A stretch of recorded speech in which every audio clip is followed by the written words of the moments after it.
గొండి హరిరామజోగి లాంటి కుమారుడు సూర్యప్రకాష్ కూడా ఇప్పటికే కాంగ్రెస్ పార్టీలో చేరటం కొంత మేరకు కాపు కమ్యూనిటీ మైనార్టీ ఓట్లు కూటమికి పడవు అనేటటువంటి అభిప్రాయం వ్యక్తమవుతున్నటువంటి నేపథ్యంలో ఒక బలమైనటువంటి పోటీ మాత్రం అటు కూటమికి వైఎస్ఆర్ కాంగ్రెస్ పార్టీకి మధ్య జరిగేటటువంటి అవకాశాలే చాలా స్పష్టంగా కనపడుతున్నాయి.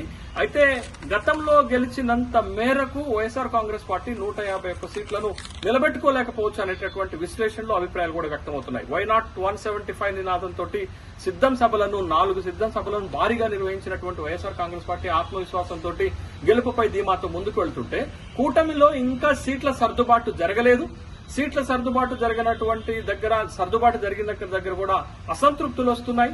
అటు టీడీపీ బలంగా ఉన్న చోట జనసేనకి ఇవ్వటం వల్ల, జనసేన సీట్లు ఆశించిన దగ్గర టీడీపీకి ఇవ్వటం వల్ల ఇప్పుడు భారతీయ జనతా పార్టీకి ఇచ్చేటటువంటి లోక్సభ స్థానాల పరిస్థితి, తర్వాత 10 శాసనసభ స్థానాల పరిస్థితి ఏంటి, అక్కడ వాళ్ళు గెలవగలుగుతారా,